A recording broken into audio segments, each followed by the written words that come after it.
We are completely sold out across all 18 buildings. A big round of applause for everyone. ഈ കാണുന്ന ഇതൊക്കെ ഇല്ലേ ഇപ്പം വാങ്ങാൻ കിട്ടും നമുക്ക്? നമ്മുടെ സെയിൽസ് സെന്ററിൽ കാണുന്ന എല്ലാ പ്രൊജക്റ്റും 95% സോൾഡ് ഔട്ട് ആണ്. ഇപ്പം സായിയുടെ കയ്യിൽ ഒരു സാധാരണക്കാരനായ മലയാളിക്ക് വാങ്ങാൻ പറ്റിയ തുക എത്രയാണ്? 20 lakhs മന്തിൽ ഒരു 2.5 lakhs ഒക്കെ ഉണ്ടെങ്കിൽ നമുക്ക് സുഖമായിട്ട് ദുബായിൽ ഒരു പ്രോപ്പർട്ടി ഓൺ ചെയ്യാം. ഗൾഫിലും ചുറ്റുപാടുമുള്ള രാജ്യങ്ങളിലും തുടരുന്ന അരക്ഷിതാവസ്ഥ തന്നെയാണ് ദുബായിലടക്കമുള്ള UAEയുടെ റിയൽ എസ്റ്റേറ്റ് മേഖലയുടെ കരുത്തുള്ളത്. ആ ദുബായ് നഗരത്തിലെ റിയൽ എസ്റ്റേറ്റ് ശൃംഖലയിൽ അറിയപ്പെടുന്ന മുഖമായി മാറിക്കഴിഞ്ഞിരിക്കുന്നു ചേർത്തലക്കാരൻ സായി. അപ്പോൾ നമസ്കാരം, എന്നോടൊപ്പം ഉള്ളത് സായി, പ്രത്യേകിച്ച് ആലപ്പുഴക്കാരൻ കൂടിയാണ്. ഞങ്ങൾ ആലപ്പുഴക്കാർക്ക് ഒരു പ്രത്യേക സന്തോഷം കണ്ടുമുട്ടുമ്പോൾ ഉണ്ടാകാറുണ്ട്. സായി എത്ര നാളായിട്ട് ഇപ്പോൾ ദുബായ് റിയൽ എസ്റ്റേറ്റിൽ സജീവമായിട്ടുണ്ട്? ദുബായിൽ ഇപ്പോൾ റിയൽ എസ്റ്റേറ്റിൽ ഓൾമോസ്റ്റ് ഒരു 6 years ആയിട്ടുണ്ട്. എനിക്കൊന്നൊരു 60-65 ഫ്ലാറ്റ്സ് മലയാളികൾക്ക് തന്നെ മേടിച്ചു കൊടുത്തു. ഇപ്പോൾ ഈ ഒരു വർഷം തന്നെ 60ഓളം ഫ്ലാറ്റുകൾ ഞാൻ വിട്ടിട്ടുണ്ട്. 20 ലക്ഷം ഇന്ത്യൻ രൂപയുണ്ടെങ്കിൽ ദുബായിൽ കിടപ്പാടം സ്വന്തമാക്കാമെന്ന് പറഞ്ഞാൽ നിങ്ങൾ വിശ്വസിക്കുമോ? ഞാനും ആദ്യം വിശ്വസിച്ചില്ല. പക്ഷേ സായി അതെങ്ങനെയെന്ന് വിശദീകരിക്കുന്നു. ഇപ്പം സായിയുടെ കയ്യിൽ ഒരു സാധാരണക്കാരനായ മലയാളിക്ക് വാങ്ങാൻ പറ്റിയ തുക എത്രയാണ്? ഒരു നാട്ടിൽ ഏകദേശം ഒരു 1 CR ഒക്കെ ഉണ്ടെങ്കിൽ നമുക്ക് 1 CR എന്ന് പറയുന്നത് പ്രോപ്പർട്ടി വാല്യൂ ആണ്. ഒരു 15 ലക്ഷം രൂപ 20 ലക്ഷം രൂപയൊക്കെ ആണെന്നാണ് ഈ പ്രോപ്പർട്ടി സുഖമായിട്ട് ദുബായിൽ ഒരു ഡൗൺ പേയ്മെന്റ് അടിച്ച് നമുക്ക് ഓൺ ചെയ്യാൻ പറ്റും. അതായത് 1 കോടി രൂപ നാട്ടിൽ കയ്യിലുണ്ടെങ്കിൽ ആ പൈസ 1 കോടി രൂപ നാട്ടിൽ വേണമെന്നില്ല. നമുക്ക് ഏകദേശം ഒരു 20 lakhs നമുക്കുണ്ടെങ്കിൽ ഡൗൺ പേയ്മെന്റ് അടച്ചാൽ പിന്നെ നമുക്ക് പേയ്മെന്റ് പ്ലാൻ ഫോളോ ചെയ്യാം. പേയ്മെന്റ് പ്ലാൻ എന്ന് പറയുന്നതാണെങ്കിൽ നമ്മുടെ നാട്ടിലെ പോലെ കോൺട്രാക്ടർക്കോ ഡെവലപ്പർക്കോ അല്ല കൊടുക്കുന്നത്, ഗവൺമെന്റ് അക്കൗണ്ടിലേക്കാണ് കൊടുക്കുന്നത്. വൺസ് പ്രോപ്പർട്ടി കംപ്ലീറ്റ് ആയി കീ കിട്ടിക്കഴിഞ്ഞാൽ പോലും നമ്മൾ 60% പേയ്മെന്റ് ചെയ്താൽ മതി. ബാലൻസ് ഉള്ള 40% നമുക്ക് മേ ബി ഒരു 5 years അല്ലെങ്കിൽ 3 years ആ ടൈം ഡ്യൂറേഷനിൽ അടച്ചു തീർത്താൽ മതി. അല്ലാണ്ട് പെട്ടെന്ന് അടയ്ക്കുക അല്ലെങ്കിൽ നമ്മൾ ആർക്കെങ്കിലും കൊടുത്തിട്ട് അയാൾ മുങ്ങുക, ആ പരിപാടിയും ദുബായ് നടക്കില്ല. കാരണം ദുബായ് ഹൈലി റെഗുലേറ്റഡ് ആണ്. നമ്മൾ ഒരു ദിർഹംസ് സ്പെൻഡ് ചെയ്യുന്നുണ്ടെങ്കിൽ അതെല്ലാം പോകുന്നത് ലാൻഡ് ഡിപ്പാർട്ട്മെന്റ് എസ്ക്രോ അക്കൗണ്ടിലേക്കാണ്. അപ്പോൾ സായിയെ നിങ്ങൾ മീറ്റ് ചെയ്യേണ്ടത് വീട് വാങ്ങാനോ വില്ല വാങ്ങാനോ ഫ്ലാറ്റ് വാങ്ങാനോ ഒന്നുമല്ല. ദുബായ് എത്രത്തോളം സുരക്ഷിതമാണ് ഈ കാര്യത്തിൽ, എങ്ങനെ വാങ്ങണം, ഏത് സമയത്ത് വാങ്ങണം, ഏതൊക്കെ രീതിയിൽ വാങ്ങണം, അല്ലേ? അപ്പോൾ ഫ്രം ഒരു സെലക്ഷൻ ഓഫ് യൂണിറ്റ് മുതൽ അതിനെ എങ്ങനെ സ്വന്തമാക്കാനുള്ള എല്ലാ ഫിനാൻഷ്യൽ ബേസ് എല്ലാം സായി പഠിപ്പിക്കും. അതായത് നമ്മളിപ്പം എക്സാമ്പിൾ ഒരു ക്ലയൻറ്റ് വന്നാൽ ആ ക്ലയൻറ്റിന് സപ്പോസ് ആഗ്രഹം ഉണ്ടാവും, പക്ഷേ അവരുടെ ഫൈനാൻസ് നമ്മൾ ഉദ്ദേശിക്കുന്ന രീതിയിലേക്ക് വന്നില്ല എന്നുണ്ടെങ്കിൽ ഒരു കാരണവശാലും നമ്മൾ ഒരിക്കലും അവരെ പ്രൊമോട്ട് ചെയ്യില്ല. അത് എല്ലാവർക്കും അഫോർഡ് ചെയ്യാൻ പറ്റുന്ന രീതിയിലുള്ള പ്രൊഡക്റ്റ് മാത്രമാണ് നമ്മൾ ഫോക്കസ് ചെയ്യുന്നത്. അപ്പോൾ എല്ലാവർക്കും ദുബായിൽ ഒരു പ്രോപ്പർട്ടി വാങ്ങിക്കാൻ പറ്റണം എന്നുള്ളൊരു ഉദ്ദേശത്തിലാണ് നമ്മളിത് ചെയ്യുന്നത്. നൂറുകണക്കിന് റിയൽ എസ്റ്റേറ്റ് കമ്പനികൾ UAE-ലെമ്പാടുമുണ്ട്. ആരെ വിശ്വസിക്കാൻ പറ്റും? പറ്റിക്കപ്പെടാൻ സാധ്യതയുണ്ടോ?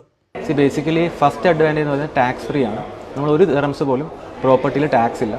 ഇപ്പം നമ്മുടെ നാട്ടിലാണെങ്കിൽ 12% സ്റ്റാമ്പ് ഡ്യൂട്ടി ടാക്സ് എല്ലാം കൂടെ അത്രയും വരും. ഇവിടെ 0 ടാക്സ് ആണ്. പിന്നെ നമുക്കൊരു പേയ്മെൻറ്റ് പ്ലാൻ കിട്ടും. നാട്ടിലില്ലാത്തൊരു അഡ്വാൻറ്റേജ് ആണ്. നമ്മുടെ നാട്ടിൽ ഡെവലപ്പർക്കോ കോൺട്രാക്ടർക്കോ ഫുൾ പൈസയും കൊടുക്കേണ്ടി വരും.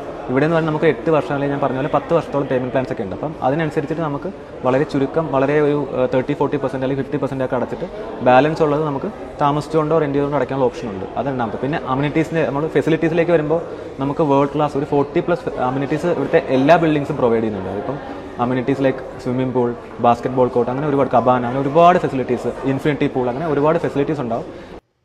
ദുബായ് ഗവൺമെന്റ് റിയൽ എസ്റ്റേറ്റ് മേഖലയെ നിയമത്താൽ നിയന്ത്രിക്കുന്നുണ്ടോ? ഇതിനും ഉത്തരമുണ്ട് സായിയുടെ പക്കൽ. അൾട്ടിമേറ്റ്ലി നമ്മൾ ഇതിൽ സേഫ്റ്റിയാണ് പറയുന്നത്. നമ്മളൊരു പ്രോപ്പർട്ടി വാങ്ങിക്കുമ്പോൾ നമ്മുടെ സേഫ്റ്റി എന്ന് പറയുന്നത് നമ്മൾ എസ്ക്രോ അക്കൗണ്ടിലേക്കാണ് പൈസ കൊടുക്കുന്നത്. ഡെവലപ്പറിൻ്റെയോ ആരുടെയും പേഴ്സണൽ അക്കൗണ്ടിലേക്ക് ഒന്നുമില്ല. എല്ലാം മോണിറ്റർ ചെയ്യുന്നതും റെഗുലേറ്റ് ചെയ്യുന്നതും ദുബായ് ലാൻഡ് ഡിപ്പാർട്ട്മെൻ്റ് ആണ്. അപ്പം ആ ഒരു റെഗുലേഷൻ ഉള്ളതുകൊണ്ട് തന്നെ നമ്മളിപ്പോൾ ഒരു പ്രോപ്പർട്ടി വാങ്ങിച്ചാൽ പേയ്മെൻറ്റ് ചെയ്യുന്നത് ഗവൺമെൻറ് അക്കൗണ്ടിലേക്കാണ്. അപ്പോൾ ഗവൺമെൻറ് ആണ് എന്നിട്ട് ആ പൈസ ഡെവലപ്പർക്ക് റിലീസ് ചെയ്യുന്നത്. അപ്പം ഡെവലപ്പറുടെ ഉത്തരവാദിത്തമാണ് ആ പ്രോപ്പർട്ടി പറഞ്ഞതുപോലെ പറഞ്ഞ ക്വാളിറ്റിയിൽ ചെയ്തു തീർക്കാനുള്ളത്. അങ്ങനെ ചെയ്തു തീർത്താൽ മാത്രമാണ് അവർക്ക് ആ പൈസ ഗവൺമെൻറ്റിന് ആക്സസ് ചെയ്യാൻ പറ്റുള്ളൂ. അപ്പോൾ നമ്മുടെ പൈസയും സേഫാണ്. അപ്പോൾ എല്ലാ രീതിയിലും ഒരു ദുബായ് റിയൽ എസ്റ്റേറ്റ് എന്ന് പറയുന്നത് ഒരു സേഫസ്റ്റ് സോൺ ഓഫ് ഇൻവെസ്റ്റ്മെൻ്റ് ആണ്. 2 കിടപ്പുമുറിയുള്ള ഫ്ലാറ്റ് കൊച്ചിയിൽ വാടകയ്ക്ക് കൊടുക്കുന്നതിനേക്കാൾ എത്രയോ മടങ്ങ് വലുപ്പത്തിലാണ് ദുബായിൽ വാടകയ്ക്ക് പോകുന്നത്. റിട്ടേൺ ഓഫ് ഇൻവെസ്റ്റ്മെന്റ് എങ്ങനെയെന്ന് സായി വിശദീകരിക്കുന്നു. നാട്ടിലിപ്പോൾ നമ്മളൊരു 5 ബെഡ്റൂമുള്ള ഒരു ബംഗ്ലാവ് പണിതാൽ പോലും നമുക്ക് കിട്ടുന്ന റിട്ടേൺ ഓഫ് ഇൻവെസ്റ്റ്മെന്റ് 25,000-30,000 രൂപയൊക്കെ. ഈ 30,000 രൂപ എന്ന് പറയുന്നത് ദിർഹംസിലേക്ക് കൺവേർട്ട് ചെയ്യുമ്പോൾ ഏകദേശം 1,400 ദിർഹംസൊക്കെ വരുന്നുള്ളൂ.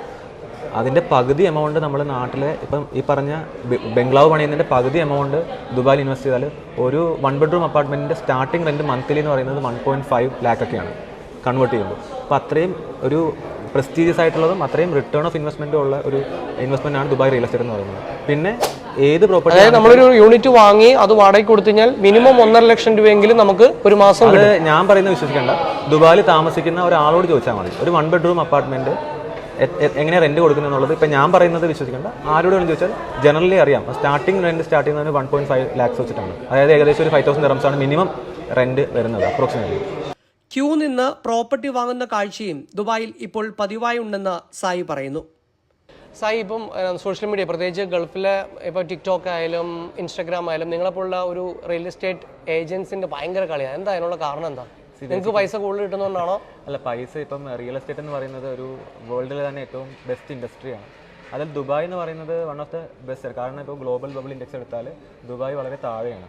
ഏറ്റവും സേഫസ്റ്റ് ഇൻവെസ്റ്റ്മെൻറ്റിൻ്റെ ഒരു പ്ലേസ് ആണ് ദുബായ് എന്ന് പറയുന്നത്. പിന്നെ ജിയോഗ്രാഫിക്കലി നോക്കുവാണെങ്കിലും ദുബായിലേക്ക് എല്ലാ ആളുകൾക്കും വന്ന് കയറാനും അതുപോലെ സേഫായിട്ടും ലക്ഷറിയസ് ആയിട്ടും ജീവിക്കാനും പറ്റും. അപ്പോൾ ഓട്ടോമാറ്റിക്കായിട്ട് ഒരു സ്ഥലത്തിൻ്റെ ഡിമാൻഡ് കൂടുന്നതനുസരിച്ചിട്ട് ആ ലൊക്കേഷനിലെ റിയൽ എസ്റ്റേറ്റിൻ്റെ ഡിമാൻഡും കൂടും.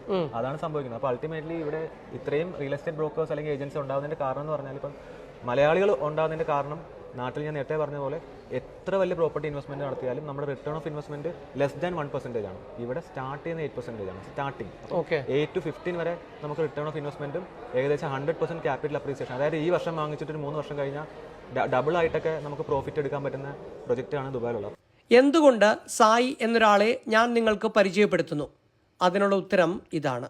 സായിയെ പോലെ ഇഷ്ടംപോലെ ആൾക്കാരുണ്ടെന്ന് സായി തന്നെ പറഞ്ഞു കഴിഞ്ഞു. ഞാൻ എന്തുകൊണ്ട് സായിനെ ട്രസ്റ്റ് ചെയ്യണം? എന്താ അതിൻ്റെ ക്രെഡിബിലിറ്റി എന്താണ്? അതാണ് ഞാൻ ചോദിക്കുന്നത്. ക്രെഡിബിലിറ്റി എന്ന് പറഞ്ഞാൽ നമുക്ക് ദുബായിലെ ഒരു പ്രോപ്പർട്ടി കൺസൾട്ടൻറ്റിന് ആദ്യം വേണ്ടത് ഒരു റേറ ലൈസൻസ് ആണ്. റേറ ലൈസൻസ് എന്ന് പറഞ്ഞാൽ റേറ എക്സാം എഴുതി റിയൽ എസ്റ്റേറ്റ് റെഗുലേറ്ററി അതോറിറ്റിയുടെ എക്സാം എഴുതി നമ്മൾ പാസ്സായി ഒരു ബ്രോക്കർ കാർഡ് കിട്ടും. അതാണ് ഫസ്റ്റ് റെഗുലേഷൻ. പിന്നെ നമുക്കൊരു പ്രോപ്പർ ഒരു കമ്പനി വേണം.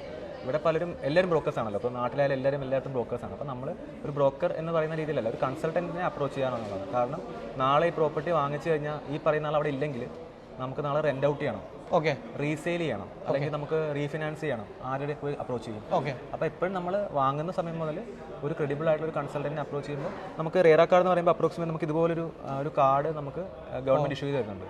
ഇത് നമുക്ക് റിയൽ എസ്റ്റേറ്റ് റെഗുലേഷൻ ആണ് ഈ കാർഡ് എന്ന് പറയുന്നത്. ഇത് ആർക്കും അങ്ങനെ ഉടായ്പിൽ ഉണ്ടാക്കാൻ പറ്റില്ല. അത് എക്സാം ഒക്കെ എഴുതണം. എക്സാം എഴുതി പാസ്സായി നമുക്ക് വേണ്ട സർട്ടിഫിക്കേഷൻസും ഒരു പ്രോപ്പർ കമ്പനി ഉണ്ടെങ്കിൽ മാത്രമേ ഇത് നമുക്ക് കിട്ടത്തുള്ളൂ. അപ്പോൾ എന്തായാലും ഓൾ ദി ബെസ്റ്റ്. അപ്പോൾ സായിയുടെ ഫോൺ നമ്പർ നമുക്ക് ഷെയർ ചെയ്യാം. അതെ, ആൾക്കാർക്ക് വിളിക്കാം, പ്രോപ്പർ റിപ്ലൈ കൊടുക്കുകയും ചെയ്യും. ഉറപ്പായിട്ടും. അപ്പോൾ ഓക്കെ. അപ്പോൾ സായിയുടെ വീടും സ്ഥലമൊക്കെ എനിക്കും പരിചയമുണ്ട്. അപ്പോൾ ധൈര്യമായിട്ട് സായിയെ വിളിക്കാം. അപ്പോൾ തീർച്ചയായിട്ടും നിങ്ങൾക്ക് ദുബായ് മാത്രമല്ല ഏത് എമിറേറ്റിലും അല്ലേ, 7 എമിറേറ്റിൽ എവിടെയൊക്കെ വേണോ, എവിടെയാണ് നിങ്ങൾക്ക് ആവശ്യം അവിടേക്ക് സായി നിങ്ങളെ എത്തിക്കും. എല്ലാ വഴിയും പറഞ്ഞുതരും. അപ്പോൾ thank you so much Sai. Ipe Vallikkadan, നമസ്കാരം.